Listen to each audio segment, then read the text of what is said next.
Collins & Co.'s not-for-profit conference, Be Empowered Through Knowledge, is designed specifically for the not-for-profit sector. Our speakers are experts in this sector, and their practical approach provides not-for-profit board members and management with the opportunity to improve their skills and knowledge across a range of specialist topics. The conference also provides a great networking opportunity. Partner Fabio Camerano introduces our next speaker. To be Wayne Turner, who is the principal consultant of CBB, the not-for-profit people. He has extensive background in management and financial consulting and has provided consulting services to the government sectors, commercial enterprises, public companies, and more specifically the not-for-profit sector for more than 25 years. Put your hands together.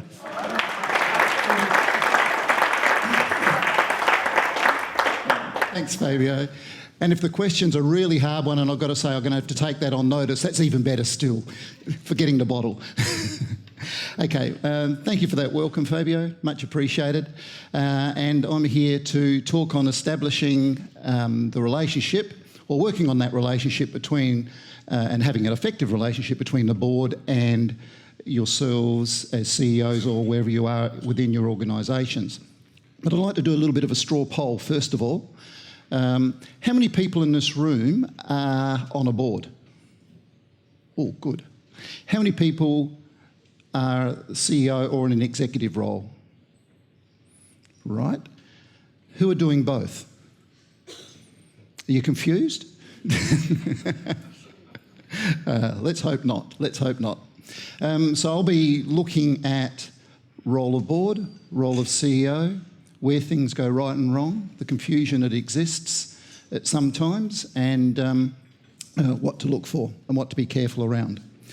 So hopefully I can get this working. If I can get it. Here we go. So in the program that you've had, or that you have access to, there are 4 questions that have been put in the program as to the things that I would speak to, and that's what I will do. So I'll look at each of those 4. There have been, all the slides that I've got here have been, I think, distributed to everyone, or are available to everyone, and some of you may have copied them already, is that right? Some have got them? All right, so some of the slides I will focus on for a while, others I may not, I might just skip over them. But they're there for your use and consideration in your own organisations and in your own roles.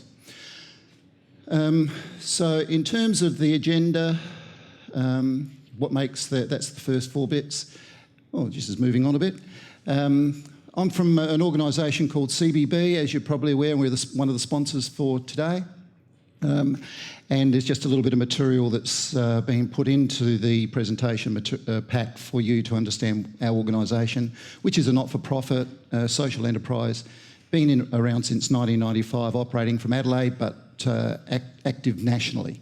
So we work with not-for-profit organisations around Australia, particularly in 2 areas, consulting and business services and salary packaging, for those people who are familiar with those particular activities. I won't dwell on myself because, why is this going backwards? So the first question that was in the agenda was getting clear on the roles, responsibilities and settings and boundaries in regard to that separation between being on the board and being a CEO or an executive in an organisation.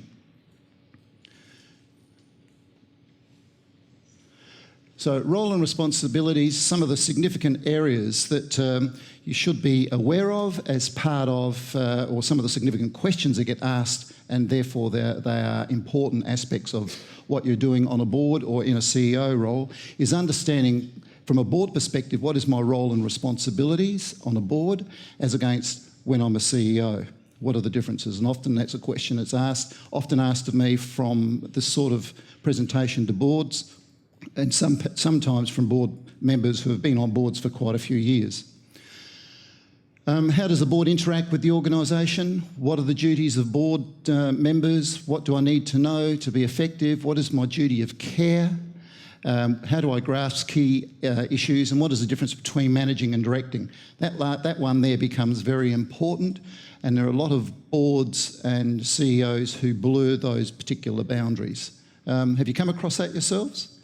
Yeah. and it's difficult to unweave that from time to time and to put people back into the compartment that they should be. And how do I measure the performance and the organisation's performance? So performance on the board, performance in the organisational context, how do we separate those as well? So what becomes important in that context is understanding what is governance from both a board perspective and a CEO or an executive perspective, and a separation of the board and operational functions. And I'll come to it later on, but the use of policy can be a vehicle for some of that process. Specifically understanding the roles and responsibilities in one area as against the other. And a lot of this is backed up from some legal precedents. Some of the legal cases that have occurred over the last few decades have set the scene for a lot of the role, responsibility and accountability points for boards and CEOs, and I'll address some of those along the way.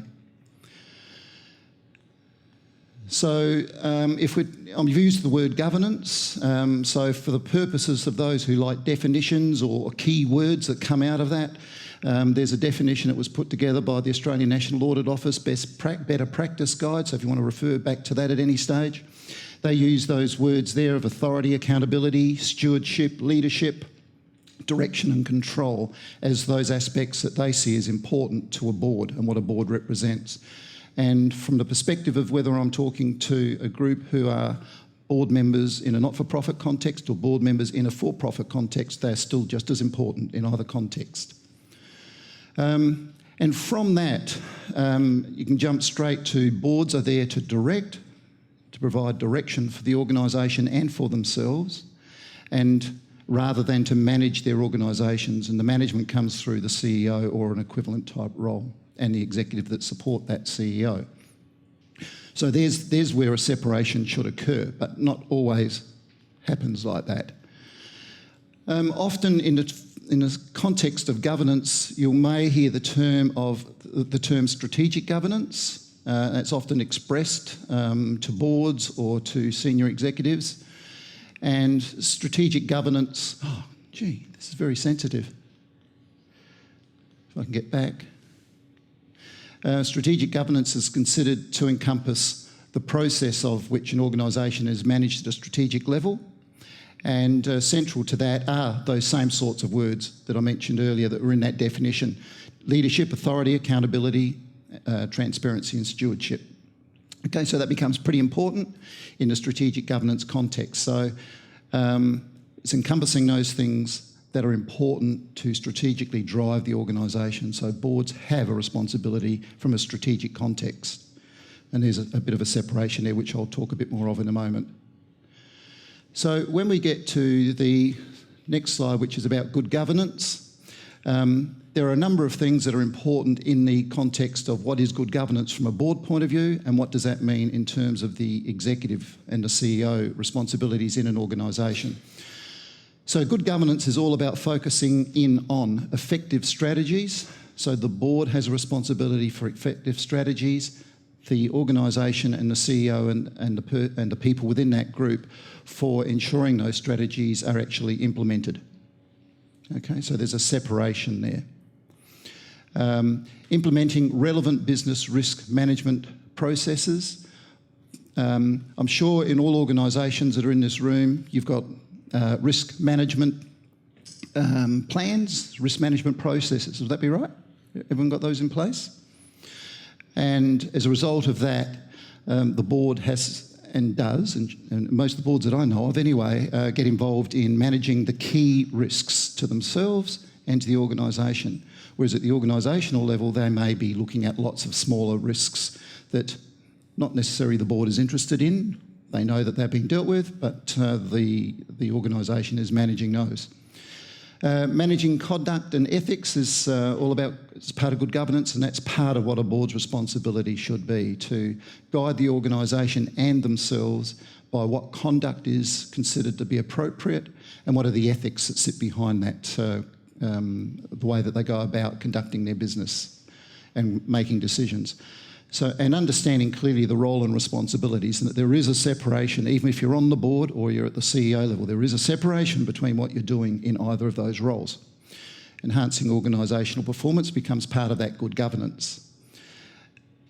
The next One on good governance is that you're committed to compliance requirements, implementing succession planning, appointing a quality CEO if you're on a board, ensuring the chairperson is experienced. That becomes pretty important, that those two that I've just mentioned. Appointing a quality CEO, so the best CEO that meets the needs of what you're trying to achieve within the organisation, to meet all the aspirations that have been stated by the board. But also the chairperson needs to be very experienced in understanding how to communicate between the board and the CEO and the organisation. And it's the combination and it's the relationship between the chair, often, the chair and the CEO that binds and strengthens the roles of the board and also the organisation. So the stronger that relationship, the better the functionality between the two, the better the relationship between the board and the organisation. And regulating and monitoring board's effectiveness becomes pretty important as part of good governance as well. Do you have those organisations here that you all have boards? Do you have a series of formal committee structures as well? Or a lot of you do.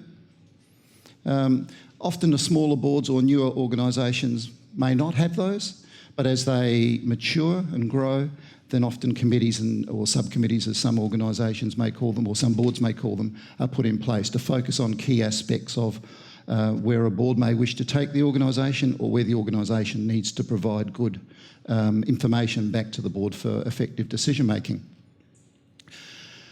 So boards and management roles. If you're on a board, I'll call you a director. You may not call yourselves that, but if you are on a board, the directors direct through policy and strategy in the main. Again, I'll hit that a little bit more in a moment.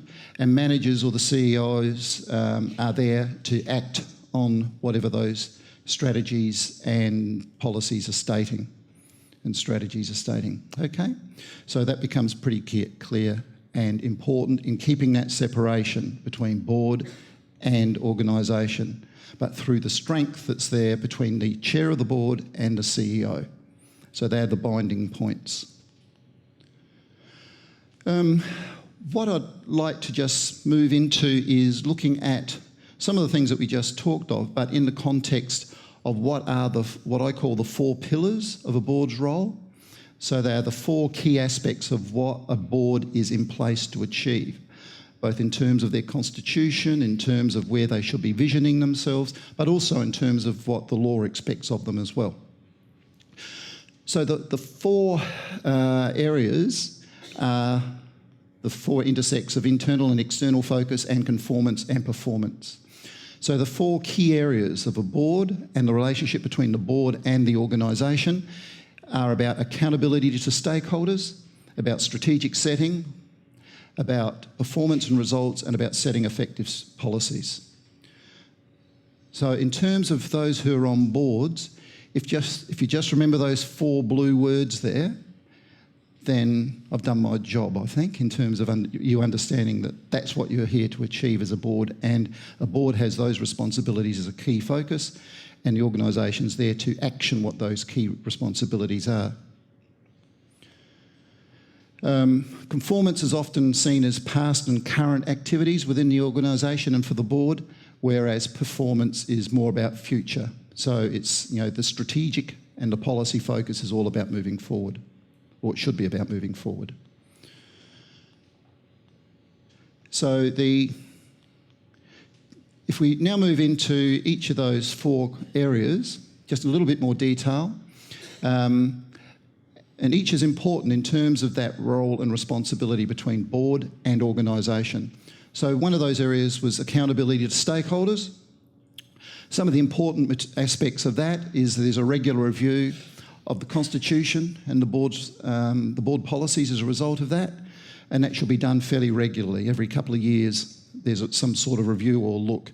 That then enables the reason for the organisation to be in existence legally to be adjusted if necessary, but also for the organisation to understand where the constitution is set, where the constitution is meeting its legal requirements, and it's the interpretation of the Constitution at both the organisational level and also at the board level that becomes important, and making sure that it is legal, because it becomes an issue if there is some legal drama and you have a court environment coming about. The Constitution is often it's the legal document that is referred to in the courts, so it needs to be kept relevant and up to date.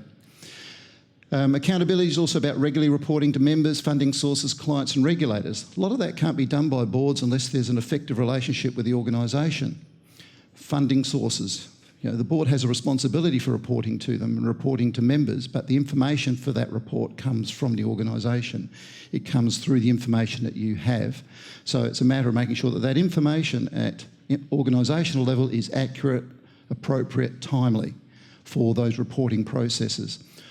From a board perspective, there's always a need to act in the best interest of the organisation. So you're not there for self-interest, you're there for the organisation's interest. You're there to make the best decision possible on the information available.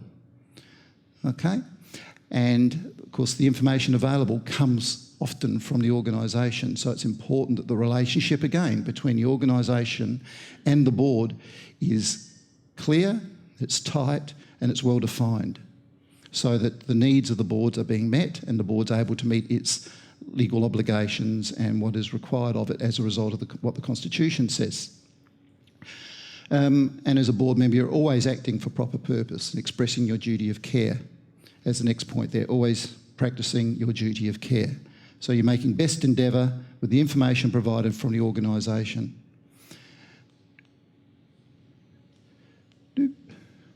Some other accountability issues: hold regular board meetings, annual general meetings, and providing annual reports, and supporting major changes within the organisation, and review audit reports and recommendations of those very importantly. So again, with an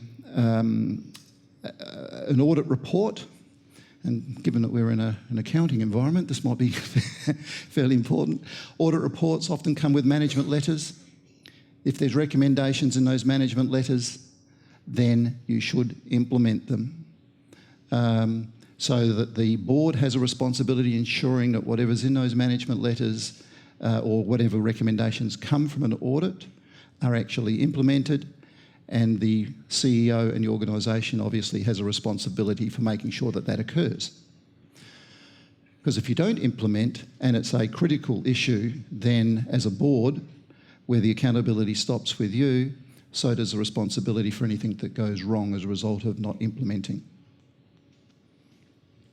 And be well informed before you make decisions. So ask. The only way a board can get information from its organisation in the proper sense is to go through the CEO. The CEO is the manager of information from the board to the organisation, from the organisation back to the board. And hopefully that's how you operate, but it's very important that that is a very sound relationship and it's an understood relationship. Setting strategic directions. As I said before, the board has a very strong responsibility in setting those strategic directions, the mission, the vision and values, and developing and implementing the strategic plan. And of course that can occur with staff and external people as well, but it's very important that the board understands those responsibilities, and also that the organisation understands how they're going to implement those aspects of the strategic plan over the period of time that's been identified. Promoting the organisation, assisting in the fund gathering, so that could be fundraising or non-financial aspects of getting funds into the organisation, becomes pretty important as well. So the board needs to be on the game of understanding what is required of them in identifying funding sources and assisting the organisation through the CEO achieve that end role or end result. In other aspects of strategic setting or strategic direction is marketing and business directions become pretty important, so the board has to understand those. That information comes through the organisation more often than not, but the board itself should have a clear understanding of what the environment's telling them. And some boards talk about having environmental scans undertaken so that they have knowledge of what's happening in their environment. Now, that environmental scan might occur through their organisation, but they are the people who are looking for the information so they can understand how they may progress that organisation strategically. Just looking at performance, conduct annual board appraisals, hire, fire and appraise motivate the CEO. Of course, most CEOs in the room would be preferring the appraise and motivate, not the hire, fire bit, I'm sure. But a board's responsibility is to do that task, to hire, fire, motivate or appraise the CEO. And monitor progress of the strategic plan becomes very important in all of that.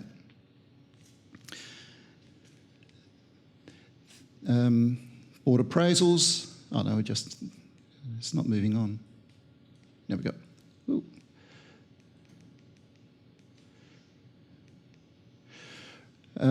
Again, review and implement the results of strategic audits or external audits. And also it's important at the board level for the purpose of better managing the decision-making processes that it has a blend of skills on the board. Many boards have people on the board because there was a vacancy and we know through one of our friends that they would like to get on the board. Is that good skill development? No, probably not. So the boards that are having greatest effectiveness and are able to make the better decisions as a result of that effectiveness are those boards that are attracting a greater skill set rather than people who are friends or mates or whatever it might be, which does happen. But the best boards are those that have a skill set on the board.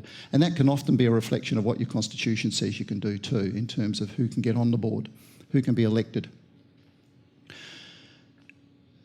And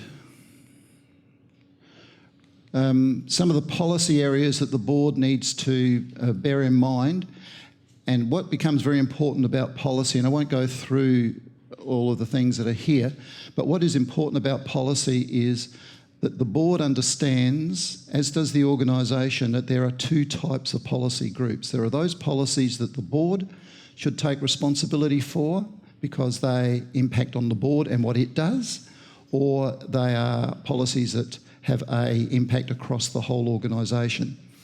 As against operationally based policies, I'll use that term generally, that are policies that should be signed off by the CEO. Sure, the board may be aware of those policies, but the CEO takes responsibility for them and their maintenance. So there becomes two groups of policies.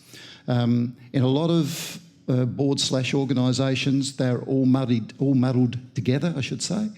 And often that gets or becomes a difficulty for a number of boards to understand, well, do we have direct responsibility for this policy or not, or who else has responsibility? And that can often be an issue of, well, who is responsible for implementation and management and maintenance of those policies as against, whether it's the board or the CEO. So it becomes pretty important to have a separation of policies. A lot of organisations and boards are now going down that track for clarity and to simplify that environment.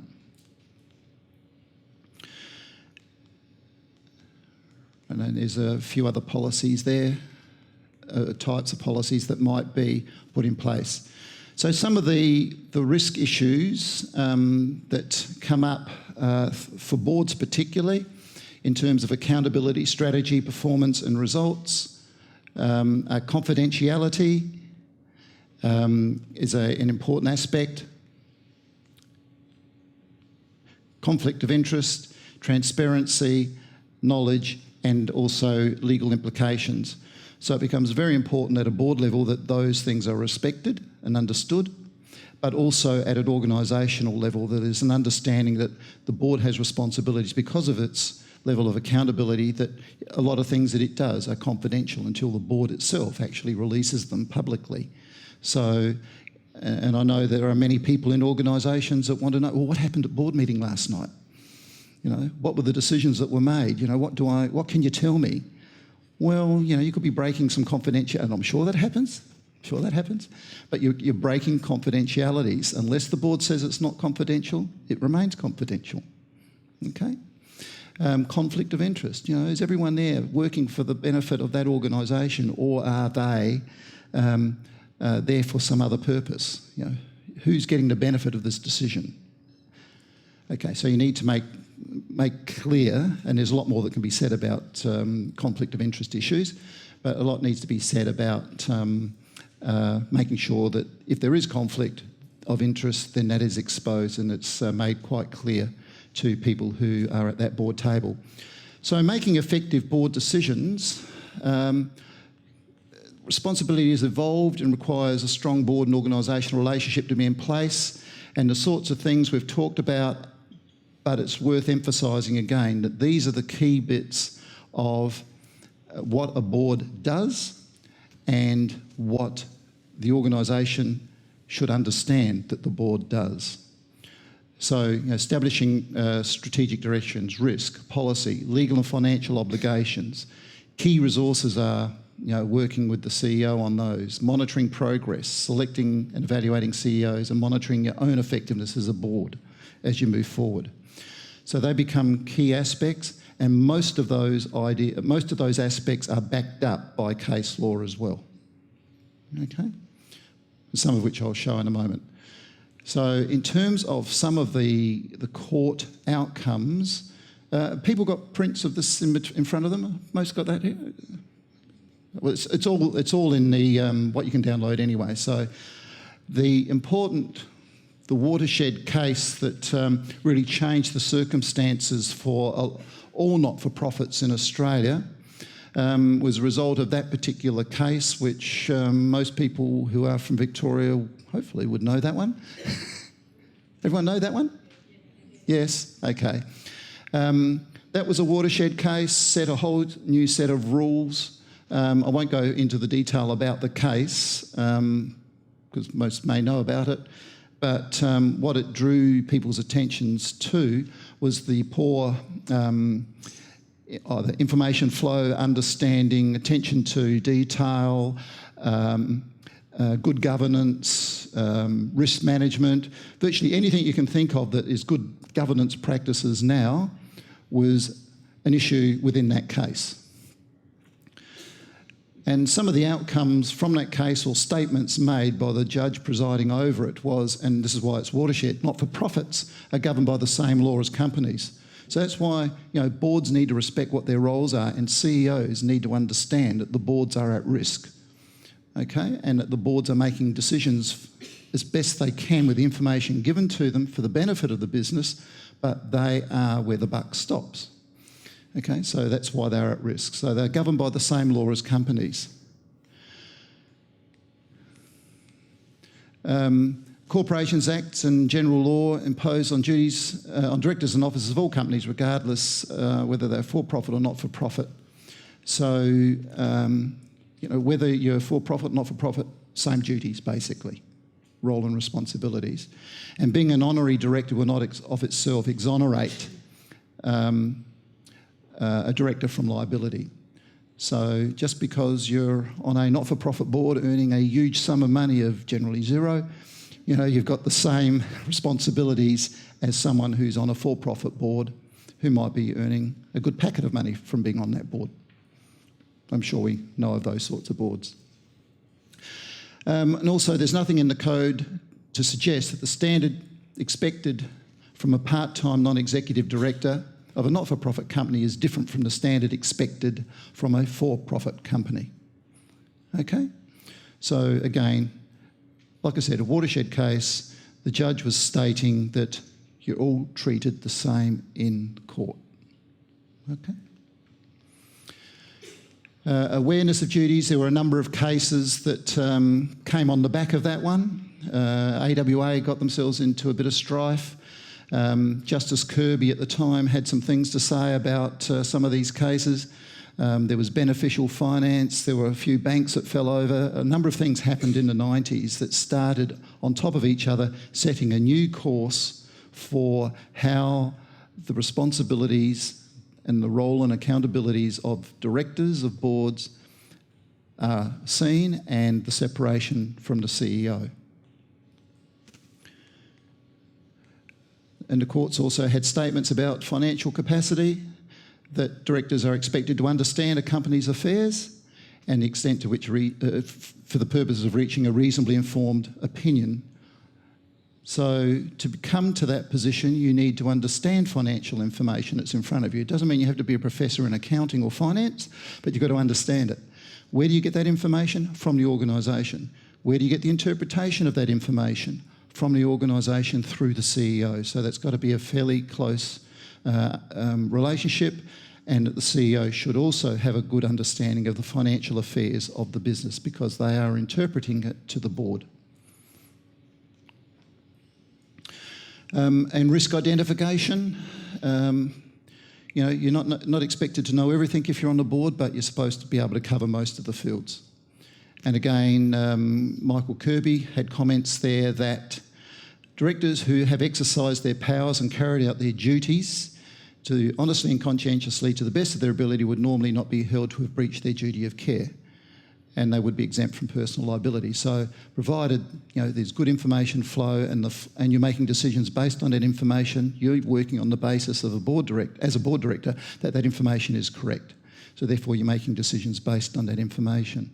However, if that information is wrong, and it's wrong because the CEO has conveyed wrong information, then the liability will go to the CEO. So it's important that the CEO and the board, again, have a very strong working relationship to ensure that there's no breach of that duty of care. And performance monitoring, you need to understand how the organisation or the management is working as a board member. So again, for that to occur, there needs to be good management of information, so the board understands the organisation and the organisation understands what the board is looking to achieve. So in terms of directors' duties, you should be here to act in good faith for proper purpose. Don't take advantage of your position. Act honestly and industriously as a board director. Never use information gained that's going to advantage someone else. That you provide adequate information. That you disclose any potential conflicts of interest. Act with care and diligence and maintain confidentiality. So they're all important aspects, and we've gone over some of that. Never knowingly put the board or the organisation in a litigious position. So you're there as a board member for strong duty of care. Again, backed up by the relationship with the CEO to ensure that you're getting the right information to assist the decision making. And also, as part of that, ensuring that the decisions are for the advantage of the organisation, not, again, for your own advantage or someone else's advantage. And you act within the rules. You act within the... Go back. You act within the rules, and you do not trade while insolvent. And that becomes almost an underlying red line for all organisations. So hopefully everyone in this room knows what that means. Who's game enough to say they don't? Good. Collins and Co's here, so they'll sort you out. Okay. So establishing a strong and supportive chair-CEO relationship. As I mentioned earlier, you've got your CEO, organisation, staff on one side. You've got the chair of the board and directors of the board on the other. And I don't want to make that sound like it's an us and them either. It's just, you know, there's the separation. But the thing that's missing in that little diagram, which for those who've got it printed out will see it, is the word trust. And that's a very big word in that relationship, that the CEO and the chair of the board have a strong relationship based on knowledge, experience and trust. Okay? Because there's a trust that the information flow, that the knowledge that's coming through, the financial statements, whatever it may be, is appropriate, it's accurate, it's timely. If you're looking at it in terms of the normal stepping stone relationship between a board, for most boards here, most organisations, you have a membership base, would that be right? A lot of you? A lot of got members? No? Oh, some? Okay. So the stepping stone down from members. Members elect the board, depending on what your constitution says. That fair enough? Yeah. So then those board directors appoint the CEO or their equivalent role, and the CEO appoints staff. That's the normal connecting points. So in reverse, they're the connecting points when the conversations occur as well. So staff talk to the CEO talks to the board, and the board talks to members, if we're following the rules. So you can see that those two middle ones, so it's the directors of the board through the chair, is talking to the CEO, and reverse.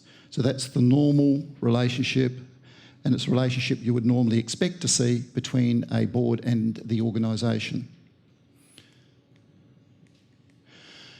So taking off your, taking off your manager's hat and going on to a board, you've got to remember that you're there to manage the risks to the organisation as a board member. So when you move from from an organisational perspective, now you're on a board, you're there to manage the risks to the organisation and to yourselves as a board. You're there to manage strategy and to look at a strategic focus for the organisation. You're there to look at the financial positioning and the financial growth, or sustainability, which is the N word, for organisations, and to monitor its performance and its moving forward. And you do that through quality decisions and expressing your duty of care and the diligence around which that you do that work as a board member. But what becomes very important to that is that particular slide. Please leave your baggage at the door. So if you're a board member and you're going to meetings of the board, you are there for the purpose of that organisation, not for the purposes that you might be coming into the room with other issues. You're not there to serve those issues. You're there to serve the purposes of that board. From a board and the CEO focus, ensure you have information you need, engage in strong and purposeful debate. Board members need to practice private frankness and public solidarity. Of course, all boards do that, don't they? That's how it should be. And how a lot of boards can get around that, in the sense of making that work, is that, yes, okay, you have the arguments, the debates, whatever it might be, over a particular issue and come to a decision. And a lot of boards will be split on those decisions. And I'm on boards, there are split decisions. So how should that be handled publicly? The board's decision was. Then you're not implicating yourself personally, even though you may not like the decision. Right? It's always the board's decision was. Or board's decision is, depending on which tense you want to work. And the CEO is the support for the CEO is unquestioned publicly. So obviously in a meeting context, there's always battles about different things or discussion, debate, and that's fine. But from a board perspective, there's always support for the CEO. From a CEO perspective, in terms of that relationship, maintain strong governance relationship with the chair. Hopefully that comes through clearly. Provide timely, relevant and accurate information. Be open and communicate with the chair and the board generally. Ask for support and guidance where appropriate from a CEO point of view. From a CEO's point of view, also recognise that the board is responsible for and accountable for the decisions and the actions that it takes, and also that the organisation may take. And it's very important, and I'm sure all CEOs would do this, you do not mislead the board. Otherwise, there could be inappropriate decisions being made, and who is going to be accountable becomes another issue as well. So getting it right, so it's manage the risks, understand the financial position, have an effective strategic plan, have purposeful policies, and also have good delegations in place from the board to the staff through the CEO. So they become pretty important for managing the risks. And from a board perspective, and to some degree organisational perspective, ensure that there's appropriate directors and officers insurance in place, public liability, which is more organisationally focused, obviously, And for many board members, ensure that there is a deed of access, indemnity and insurance in place or something like that, which may be embodied in your directors and officers insurance, but often is not. So if you want more on that, I can talk about that later. Understand the financial terms. I'm starting to run out of time, so I won't go into the detail of this, but most of you would know, if from a CEO perspective, but also from a board perspective, that you should have familiarity with all those sorts of terms and more. And talk to Collins and Cove if you want more. That would be the answer to there. In terms of strategy, have a good strategic planning process. Have the mud map right for your organisation. Know what you're trying to achieve. Know where the boundaries are for the board and for the CEO and the organisation. Have a process that might be like that, or some other process where you're identifying where you are now, where you need to be, and how you're going to achieve it. Okay? Becomes very, very important. And then the board knows where its functionality is in terms of achieving its strategic focus and direction, and so does the organisation. In terms of policy, make sure that you have got policies in place that answer the sorts of questions that are alongside the official policy stamp on the right. That you're there to have policies to manage risks to your clients, manage risks to the organisation, services, and also resource utilisation. You know, have that risk management headset in your mind, and the right sorts of policies can often flow from that. And as I mentioned earlier, have good and appropriate delegation processes between the board and the organisation. Make sure those delegations are well stated, they're clear in a policy delegation document, if that's the appropriate vehicle for you, that they cover off financial and other delegations, and that they actually state where the delegation's going to and what is the scope of that delegation, and whether it's to other board members, to the CEO, or to committees. Okay, that's quite clear. So in terms of the outcome from this get-together here or from this presentation, is to cover off those 4 points. So hopefully I have covered those. There's a lot of material behind each of them, so I've really only skated across the surface, and be quite happy to get involved in more detail about any of the issues that are sort of just being touched on at the top there in those questions. So right now, questions or comments or points of view, be really good. And don't forget, there's a bottle of wine and also a what was on there? There we go, a Westfields voucher as well. So here we go. Hi. You talked about trust and the sort of blur of responsibility if information presented isn't great to a board. The board is obviously reliant on the information. Have you got any practical tips on being able to monitor effectively and to ensure that the quality of information that you're getting is what you need? How do you ensure that you're getting the quality that you need? The easy answer to that is keep asking questions. Now, I know that sounds pretty bland as a response, but depending on what the sort of information is that you're gathering or you're needing to have access to. So that if it's financial information and that financial information appears inconsistent, incomplete, you're nervous about it, it just doesn't make sense. A lot of those things can happen. It doesn't read right. It's old.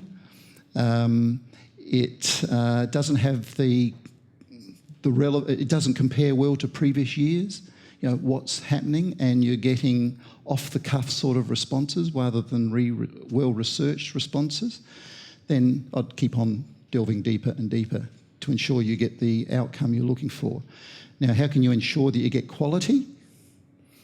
Auditors can help that process. Controls. Are the controls in place or are they not? Quality programs. Have you got a quality program in your organisation which sweeps across everything and makes sure that all the right things are in place and are all interconnecting appropriately? Who has a quality program in place? Yeah? So a number of you do. Be worth considering it if you're looking to ensure that you do have quality information flowing through and between different aspects of the organisation, from the organisation to the board. It can give assurances to the board that, yes, we've got a quality program in place, so for that assessment and that certificate to have been given means that someone, third party, has looked at what you're doing within the organisation and how you're producing things. So that can be part of a process of ensuring quality. But it comes down at the end of the day, are you comfortable with what you're getting? Okay, thank you. Next question. With respect to board diversity, are there any best practice or guidance that you could provide on what diversity looks like and how you would tell if you've achieved appropriate diversity? Yep, there's a few things that you could consider. The first one, right at the baseline, is what's your constitution to let you do? So if the constitution itself is insufficient, review it, change it, talk to your members to get it effectively adjusted. And then what happens, and I've seen this happen with some constitutions, they've gone from, we elect anyone onto the board, or, we get our best friend, through to, well, let's have a combination of, of the 10 members of the board, I'm just picking a number, 5 can come through an election process, the other 5 come from an appointment process.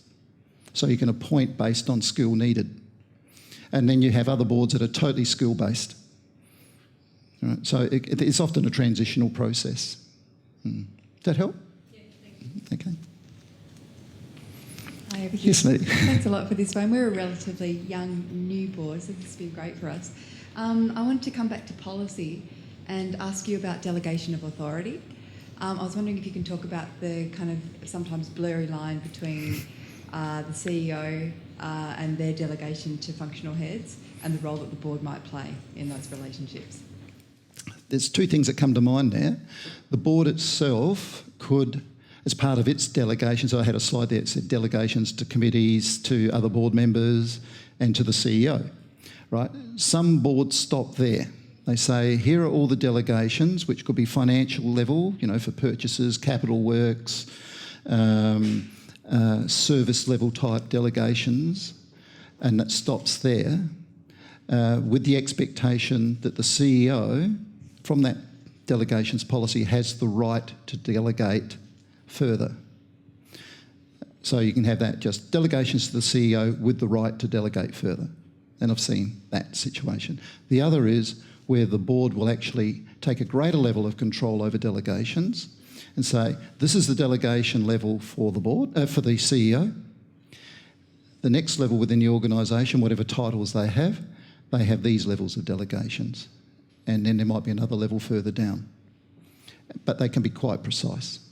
So it could be, like the CEO's got a delegation for signing off on an expenditure within budget of, $10,000. Another one, then the next level it might only be 2, and then the third level down it might only be 500. Depending on the scale of the budget, obviously. Does that? Yep, okay. Next question. Yes, sir. You mentioned deed of excess and indemnity insurance. I know that in companies, directors, for example, are not liable for debts against the company. How does that, sort of non-profits, how does that fit in? How does that all relate together? That deed, you mean? Or the deed is... has anyone heard of a deed of access and indemnity? Anyone signed one? Got one? Oh, that's good. Any others? It affects the board members who have left the organisation or left the board, essentially. So let's say I'm a new board member, I come onto your board, I would sign on for the directors insurance, and then I might sign a document sitting right beside it called a deed of access and indemnity insurance. And what that then gives me is coverage when I leave the board for the next often 7 years. Because over that period of time, I could have forgotten about that organisation I had any association with, but I am liable for the decisions I made when I was on it. Okay? So therefore, if there's a case that comes up that relates to the decision process that you were part of, then, and you're informed about that in that 7 years since you've left the board, then you might need access to information that you now don't keep the organisation's got it, so that you can defend yourself and protect yourself. And also that would entitle you to some legal assistance as well. Okay? Probably got time. Often it's said to be covered in the director's insurance, but if you look at it deeply, you'll find that there's aspects of it that are not covered, and that's why the deed comes in place. Probably got time for just two more questions. And I think who's got the microphone? I suppose that's it. Yeah, who's got the question? Yeah. Sorry. Oh, there, right. There's two microphones. One, two, and we've probably got to wrap it up, unfortunately. And then we can talk to Wayne later. Yes. Okay. Who's first? Yeah, look, I've got one.